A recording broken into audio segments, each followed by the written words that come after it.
We're back on Worldwide Wrestling, and we're awaiting the arrival of Ice Train. Here's the man, Brain, who wasn't too long ago had a series of matches against Scott Flash Norton, and these two men have garnered a lot of respect for each other since those matches. Understand they've even been training together as of late. That would be a hard team to think about planning to wrestle. Yes. Flash Norton and this big man. We say this is where the big boys play, and would you take a look at with a big boy right there? And how about the big boys we saw recently at WCW Uncensored as the Alliance to End Hulkamania came out with guys like Z-Gangster and the Final Solution. Were those guys big or what? Looked like a housing development. Speaking of skyscrapers. Speaking of big guys, Maxx Muscle, another big guy. And here's a case of two very powerful, muscular men locking it up here on Worldwide Wrestling. Like you mentioned a few weeks ago, Ice Train, when he started in the sport, he wasn't really ready, took some time off, did his homework, trained a little harder, and he'll probably have the edge in this match, because I know Maxx Muscle spends a lot of time at the gym working out with heavy weights. I'm not sure how much he does on the mat.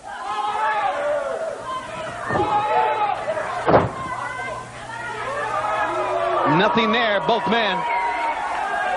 I guess maybe the quickest man will come out with the advantage here, because I think as far as strength is concerned, they're just about equal.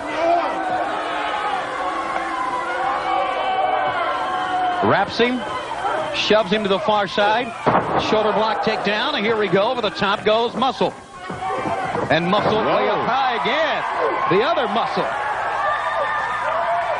Ice Train sends him in and clotheslines him down. Did you hear that clothesline? Wow.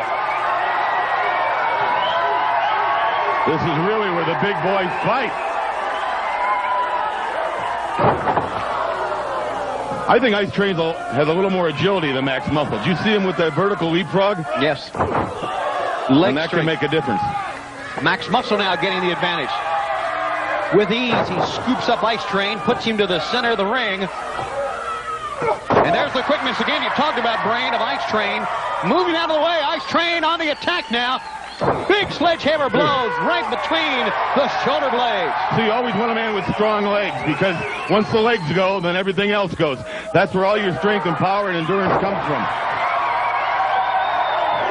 Ice Train rebounding. Big standing splash. He got him. Yes, sir. That little extra Eddie Guerrero leap into the air, that spring, that jackknife did it for him. You talked about the leg spring, and we saw a couple of examples of it. Most notably, the one that pinned Maxx Muscle. The fans love Ice Train, and why not? What a competitor he is in WCW. I didn't think it'd be this easy. I thought it'd be a longer match, and I thought they'd stand toe-to-toe a lot more. It was obvious to me that this Ice Train is just a very powerful man who has done his homework. And I was right here. When he hit him with that clothesline, it sounded like a cannon going off. Look at the height he gets here. Look at that leap. Jackknife for the 1, 2, and the 3. You better be careful. If him and Scott Norton get together, could be very hard to beat. And the World Tag Team Champions may have to watch out for. We're talking about Sting and Luger, who will be with us later on in this telecast, as well as U.S. Champ Conan. But right now, this very special interview.